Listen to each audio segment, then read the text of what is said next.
Bank of England warns that the United Kingdom is expected to fall into its longest recession since records began in the 1920s. Energy and food prices are soaring, and inflation has reached double digits, rising to a scale that's not been seen in 40 years. And to top off a crumbling economy, the country has been dealing with major political turmoil. The UK has seen 3 prime ministers in the last 3 months. So what does this mean for the future of the UK? And what will the cost be to the most vulnerable in society? Joining me to discuss this is William Davies. He's professor in political economy at Goldsmiths, University of London, where he's also the co-director of the Political Economy Research Center. Thank you for joining me on UpFront. As we just mentioned, the state of the UK economy is in shambles. The economist Matt Klein, analyzing what's happening right now, even said, take out Greater London and the UK is one of the poorest countries in Western Europe. Would it be safe to say that the UK is no longer a major economic player in the world?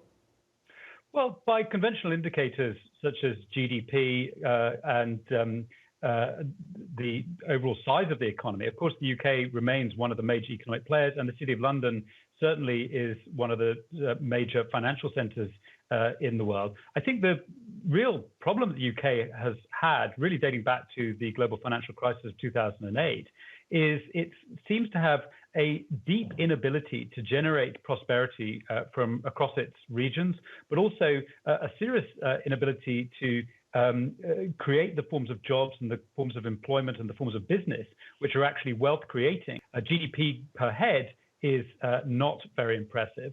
And the overall effect of this is the UK finds it harder and harder to actually deliver the standard of living that many people expect from what by other measures is a highly developed country. So this has become manifest in increasingly threadbare public services, rising child poverty levels, some scandalous examples of people living in conditions that the UK would not that long ago have considered to be a sort of shameful instances belonging to sort of second-tier economic nations. So by so many social measures, certainly, and also by measures of productivity growth and business investment, the UK is failing badly. It's just that it also has a very long history of generating opportunities for rent extraction by financial services and this sort of thing. How does that translate into actual conditions on the ground? You talked about them almost being that of a second-tier economic nation. How are people experiencing that, and are they pessimistic about the future because of it?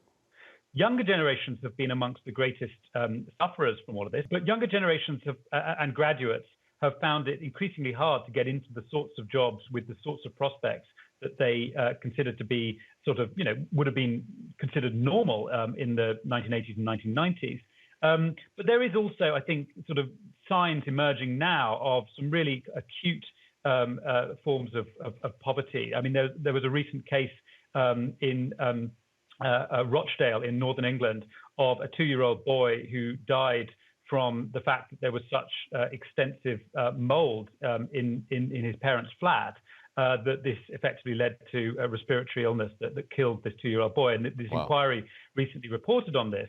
And this was seen as a real sort of wake-up call about what kind of society are we building here, where people, purely because of they lack the means of their own to actually to improve their conditions, but also under conditions where the cost of housing has become absolutely terrible. I mean, rents are currently rising very, very quickly. I mean, house prices are now finally beginning to fall. But the cost of living crisis that we hear a lot about internationally at the moment has been kind of accumulating. But I think for many young people, they'd say, we've been living with this for a long time. When you've got people living in a, Let's talk a little bit about responses to these high prices. Inflation in general, right, is a problem. And economists generally say if inflation is high, what do? You raise interest rates. The Bank of England has been doing just that. Interest rates have been going up. But it seems, based on all indices, that a continued rise could be devastating for just about everybody except the wealthiest people in society. We're also hearing that as winter approaches, over 1 million people in the UK will be forced into poverty. Can anything be done to prevent a looming, not just economic crisis, but a broader social crisis for everybody just about? They're certainly the most vulnerable Britons. Yeah, and I think, these interest rate rises, which many people have pointed out, it will raise unemployment to a level where effectively prices start to stabilize because expectations of future inflation start to fall. I mean, so yes, these interest rate rises will certainly make it harder for mortgage holders to meet the costs on a monthly basis. We've also seen these massively spiraling energy prices connected particularly to the war in Ukraine. And the government has now reluctantly started to explore various forms of windfall tax on the energy companies on the basis that they're making these kind of supernormal profits at the moment. And of course, that could make have a major impact if that money can be redistributed. I mean, the major amongst the major crises at the moment is you've got a lot of people who are in work, and some of them are doing work on which the rest of society depends, such as nursing, teaching assistants, driving ambulances, and this sort of thing. And these people's monthly wage is not enough for them to survive. And these people are using food banks, and these people are not able to or stay in the homes in which they've been living, and this sort of thing. So I mean, there's a kind of urgent issue, which is how to get more money into some of these people's pockets. And there have been some. I mean, ironically, although I was going to say, what is the answer to that? Radical, I mean, at some point, expanding the welfare state has to be part of the solution. Windfall taxes on these energy, right. Windfall taxes on these corporations is part of the answer in terms of revenue generation. But what are the other ways to get there that also don't further destabilize the economy? Well, I mean, the trade unions are mobilizing quite actively at the moment, and they're mobilizing because they're saying that at a period of 10 or 11% inflation, all of our members their wages are falling year on year at the moment. And that is having some effect. There are some victories being won in certain areas of things like the rail workers. And at the moment, recently, there's been talk of strikes by nurses. And they will get some gains from this industrial action. But I think, yes, ultimately, I mean, one of the sort of crimes really of the last 12 years under successive conservative governments, in my view, has been particularly slashing public spending from areas such as local government in the UK. And local government delivers some of the most essential services. I mean, we basically have an extremely centralized political system, but the allocation of resources for things like children's services and the services which keep children safe from harm, and social care, which is what looks after elderly people, helps elderly people who can't wash themselves and this sort of thing. We've now got local councils which are saying we're in danger of declaring ourselves bankrupt. And then no one knows at that point what happens. I mean, there has to be some kind of bailout from the central government, but they have no real tax-raising powers like they would do in the United States, or they have no capacity to borrow money from the markets. So at a certain point, fiscal policy, that is taxation and spending, really has to jump into some of these situations in order to prevent sort of emergencies. But of course, this is exactly what the Bank of England is cautioning against, and this is exactly what led to the kind of standoff between Liz Truss's 44-day reign as Prime Minister and the Bank of England. Although, of course, the kinds of fiscal enlargement that she was looking for was heavily skewed towards the rich. I mean, regardless of the risk of inflation, there has to be some carefully targeted interventions to prevent some sort of really serious emergencies, I think, in relation to some of these problems of social care. Earlier this month, former Bank of England official Michael Saunders said the UK economy as a whole has been permanently damaged by Brexit. If we hadn't had Brexit, we probably wouldn't be talking about an austerity budget. How much of the current economic crisis has been exacerbated by Brexit?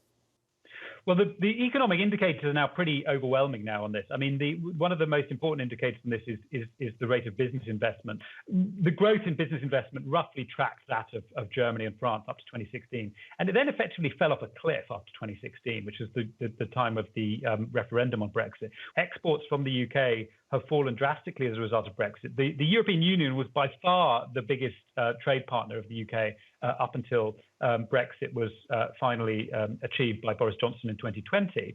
And it's unsurprisingly, there is now all sorts of blockages and paperwork and inefficiencies that have entered the UK economy there. So, I mean, the damage to the UK economy, according to these quite sort of conventional indicators, is overwhelming. Well, to that extent, Professor, there are many people who have argued that the solution is just to return to the EU, rejoin the EU.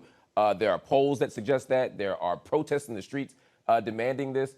Certainly, it's more complicated than that. But ultimately, is there a way to repair the damage that has been done by Brexit so that we could ultimately see the kind of economic stability and prosperity for everyone that you'd like to see?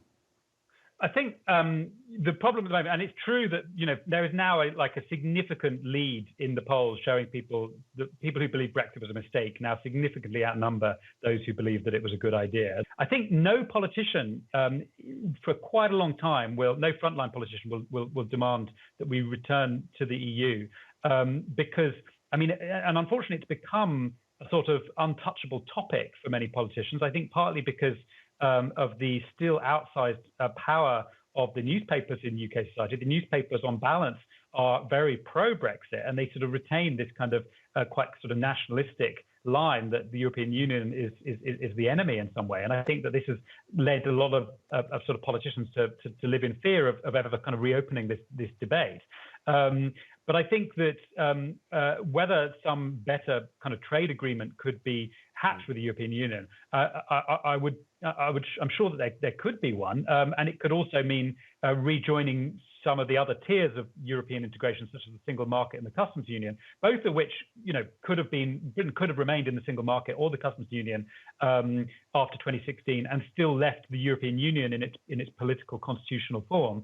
That, because of the power of the political right of the Conservative Party, rapidly became an impossibility over the course of 2016 and 2017, because effectively there were various figures within the Conservative Party who vetoed that as an option. Professor Davies, thank you so much for joining me on UpFront.